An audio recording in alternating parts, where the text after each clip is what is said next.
جو کسی دوسرے کے گھر میں گائے چراتا تھا وہ آج 50 کروڑ کے محل میں آرام کر رہا ہے. کون ہے جو 1000 بیگھہ زمین کے جوتنے والے کے بچے کو کنگال بنا دیتا ہے اور مزدور کے بچے کو بادشاہ بنا دیتا ہے؟ جو خوب اپنی جوانی پہ اتراتا تھا اسے ICU میں بے سہارا بیچارہ لاچار بنا دیتا ہے؟ کون ہے جو 91 سال کی عمر میں بھی جوانوں کی طرح طاقت اپنے بدن میں پاتا ہے؟ بیمار کو شفا دینے والا، صحت مند کو بیمار کرنے والا، امیر کو غریب بنانے والا، غریب کو امیر بنانے والا. راجا کا بیٹا سڑک پہ چل رہا ہے، چائے بنانے والے کا بیٹا 10 سال سے سنہاسن پہ قبضہ کیے ہوا ہے. کون ہے جو ایک راجا کے بیٹے کو بھکاری بنا دیتا ہے اور ایک معمولی چائے بیچنے والے کو سنہاسن پہ بٹھا دیتا ہے؟ اس سارے سوالات کا جواب قرآن کی ایک آیت میں دیا گیا ہے. قُلِ اللَّهُمَّ مَالِكَ الْمُلْكِ تُؤْتِي الْمُلْكَ مَن تَشَاءُ وَتَنزِعُ الْمُلْكَ مِمَّن تَشَاءُ وَتُعِزُّ مَن تَشَاءُ وَتُذِلُّ مَن تَشَاءُ بِيَدِكَ الْخَيْرُ إِنَّكَ عَلَى كُلِّ شَيْءٍ قَدِيرٌ. اے حبیب آپ کہیے کہ سارے بادشاہوں کا بادشاہ ہے وہ خدا، جسے چاہتا ہے سلطنت دیتا ہے اور جس سے چاہتا ہے چھین لیتا ہے، جسے چاہتا ہے عزت دیتا ہے، جسے چاہتا ہے ذلیل کرتا ہے. سارا اختیار اسی رب اعلیٰ کے ہاتھ میں ہے. ذرا زور سے بولیں سبحان اللہ. ہاں، آپ سست نہیں پڑیں چونکہ آپ کو ایک لمبی تقریر سننی ہے. لمبی تقریر سننے کے لیے جاگ کے رہنا ہوگا. تقریر جمعہ کے دن ہم کبھی کبھی آدھا گھنٹہ کرتے ہیں، کبھی کبھی 5 منٹ کرتے ہیں، لیکن جب کبھی سننے والے لوگ توجہ سے سنتے ہیں تو 3 گھنٹے کی تقریر کرتے ہیں. تو آج قطری میں پہلی بار میں آیا ہوں. میں سوچتا ہوں کہ جو کچھ میں جانتا ہوں سب سنا دوں آپ کو. کیسے ایسا سب سنا دوں. دوسری ملاقات آپ سے میری ہو کہ نہ ہو سکتا ہے کہ میں زندہ رہوں آپ مر جائیں، ہو سکتا ہے کہ آپ زندہ رہیں میں مر جاؤں. تو ہر ملاقات کو بندہ آخری ملاقات سمجھے، ہر ملاقات کو آخری ملاقات سمجھے. لوگ سمجھتے نہیں ہیں، بس مست ہیں، جیسے نوجوان سب گٹکا کھا کے مست ہیں، جوکر کی طرف بال بنا کے مست ہیں، ہاتھ میں کڑا پہن کے مست ہیں، اور صاحب وہ پھول پلیا پہ بیٹھ کے موبائل چلا کے مست ہیں. امریکہ کا یہودی 10 لاکھ کا موبائل چلاتا ہے مگر کوئی دیکھتا نہیں، بس پاکٹ میں زورتن موبائل سے بات کیا، موبائل پہ بیٹھ کے کچھ کام کیا پھر اپنا رکھ دیا. مگر ہندوستان کا چھوکرا سب چوری کا موبائل 5000 میں خرید کر کے ہمیشہ ہاتھ میں لیے پھرتا ہے، ہمیشہ گھومتے رہتا ہے. جبکہ موبائل کام کی چیز ہے، اس قدر کام کی چیز ہے وہ کہ موبائل کے سہارے آج میں یہاں آ گیا.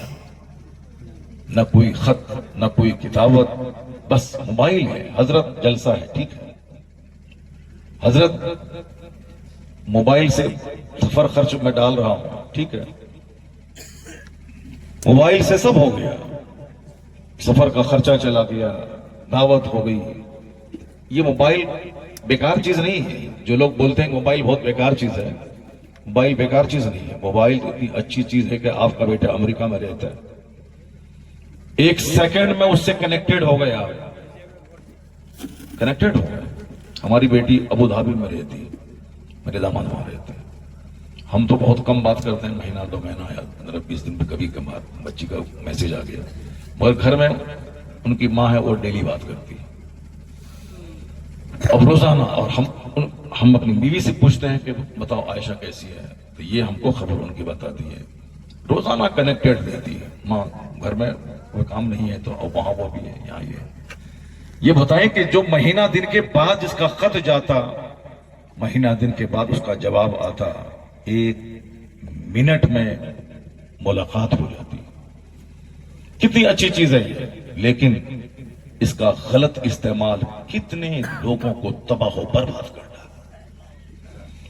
جو لڑکا DM بننے والا تھا وہ چپراسی بھی نہیں بن پایا اسی موبائل کی وجہ سے. جس کو انجینئر بننا تھا وہ